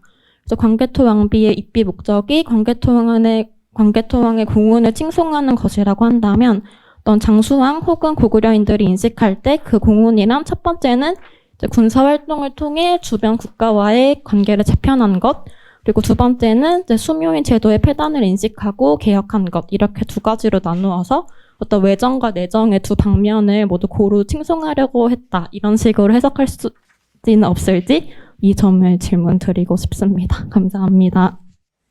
다시 한번 서문 자료를 가지면서 설명하겠습니다. 먼저 첫 번째 질문이 무자라는 간지에 대해서 네, 지적하신 대로 시간적인 상황이라는 지적이 맞다고 생각해요. 그런 식으로 생각해도 괜찮다고 그 이후에도 이후에 시행했다고 생각해도 괜찮다고 보고 있습니다. 그리고 두 번째는 관계토항비하고 지방 고구려비가密절방 관계가 있다는 식으로 생각한다라고 지적하시면서 그렇지만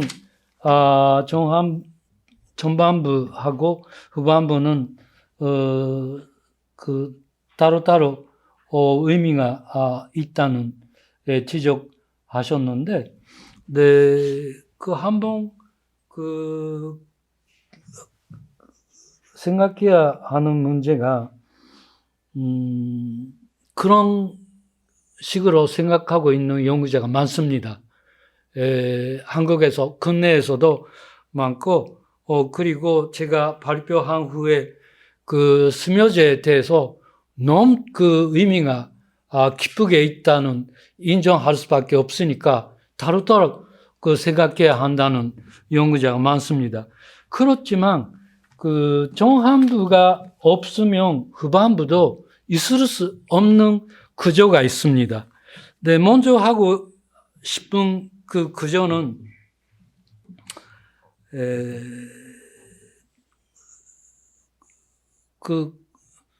수묘제는 관계토항이 만든 질서가 먼저 있었고, 네, 질서는 아까도 말씀드렸지만 다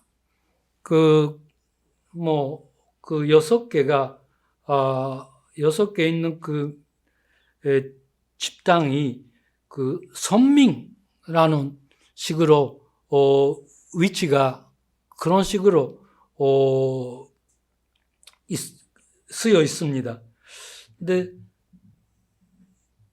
그런 질서를 그 전제로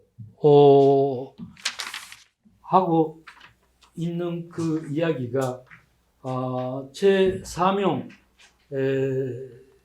6번 줄 중에 그 스명인들은 자기가 관계통화이 스스로 그 가서 데리고 온 사람을 그 사용하라고 쓰여 있죠. 그러니까 관계통화이 만든 질서를 그 전제로 그 쓸 수밖에 없다고 저는 봐요. 그러니까 그런 다만 무흥 기사가 아니고 관계통화이 만든 질서가 어떻게 그 사건대로 있었는지에 대해서 언급이 없으면 전체 구조가 있을 수 없다고 저는 그런 식으로 생각하고 있습니다. 예. 그러니까 연결되고 있다고. 그리고 무흥 그 기사는 제 그 3명 그 8번 줄에 있는데 그 정활 그 해서 성이 64 총 2,400 그런 식으로 어떻게 그 넓게 사람을 데리고 왔는지 일단 그런 식으로 정활하는 것도 그 다음에 스명인들이 그 어디에서 나왔는지에 대한 그 일단 그런 그 마무리 그 있어야 해서 썼다고 저는 해석하고 있습니다. 나름 한 달 정도 선생님의 여러 가지 책들과 논문들을 쭉 학생들과 함께 읽으면서 학생들 나름대로 뭔가 조금 더 확실하게 선생님 얘기를 듣고 싶다 하는 것들을 질문을 이렇게 받았던 겁니다. 아마 이렇게 학생들의 질문과 선생님의 답변을 통해서 선생님이 하시고자 하는 얘기가 좀 더 잘 드러나지 않았나 싶은 생각이 듭니다. 예, 지금부터는 여기 선생님들 그리고 또 온라인으로 계신 여러 선생님들의 의견을 좀 듣고자 하는데요. 네, 선생님 말씀 오늘 많이 배웠습니다. 그 기본적으로 관계토항 비문과 관련해서 이승식 선생님의 말씀이나 다케다 선생님 말씀에 전혀 이견이 없기 때문에 기본적인 뭐 질문은 없었는데요. 근데 지금 화면에 비춰진 수면형 기사에서 저기 그러니까 원문에 보면 파 백잔 그다음에 두 글자 공백이 있고 신라 해서 이제 이 신민으로 나오는 기사에서 지금 선생님의 의도는 백잔하고 신라 사이에 뭔가 다른 걸 또 이렇게 공격했다고 하는 뭐 신라나 백제에 대등한 그런 어떤 세력으로 보시고 계시는 건지 아니면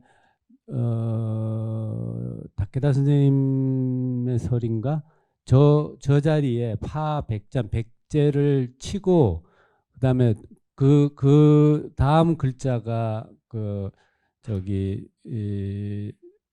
대만 부산현 저 탁본에 보면 동력 동자 비슷하게 나오기 때문에 동쪽으로 신라를 공격해서 이제 벌자가 나오든지 아니면은 뭐 침공이란 침이 나오든지 해서 그래서 이제 신민으로 삼았다 하는 건데 저 부분에 어떤 저 글자가 들어가는 걸로 생각하시는지 궁금합니다.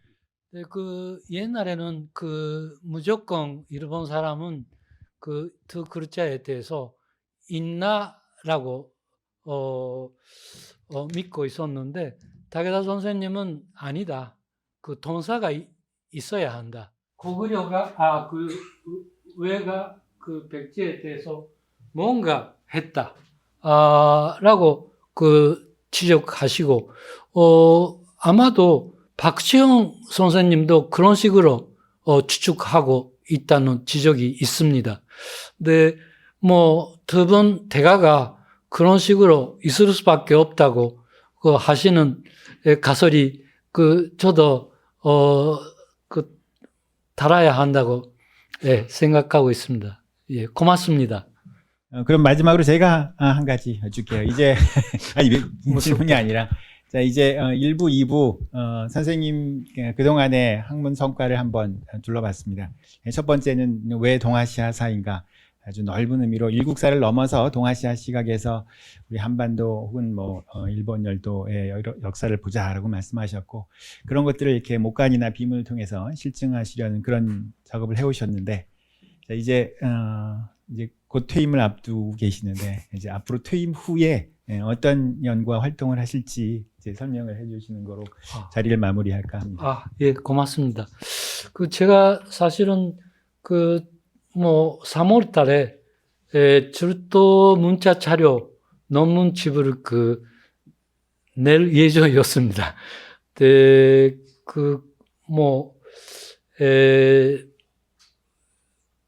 아직 발표 안 되는 논문도 있기 때문에 12편 정도 묻고 낼 예정입니다. 네, 아마도 2023년 하반기에 어떤 출판사에서 내부적으로는 회의는 끝나고, 그러니까 퇴직한 후에 3달 정도 열심히 일을 하고 출도 문자 자료에서 본 동아시아라든지 모르지만 그런 논문집을 낼 예정입니다. 그리고 제가 지금까지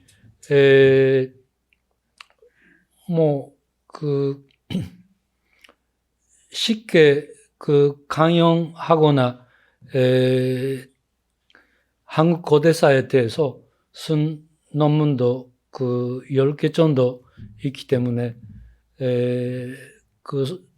출판사에서도 좀 더 쉽게 동아시아 시각에서 쓴 대중적인 신설을 써달라고 그런 이야기도 있으니까 2년 정도는 열심히 공부하려고 합니다.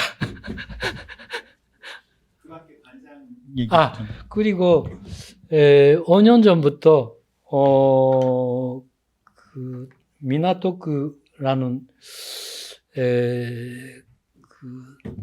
대사관 있는 근처에 제일 한인 역사 자료관이라는 작은 박물관이 있습니다.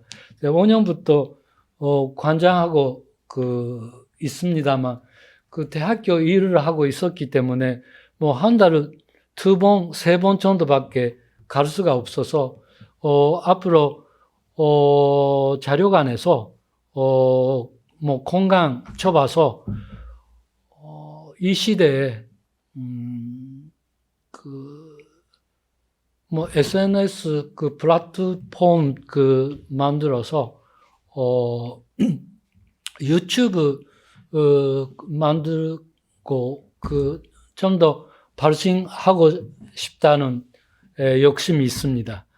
그러니까 아마도 5년 정도는 거대사 아니지만 현대사에 대해서 하려고 합니다.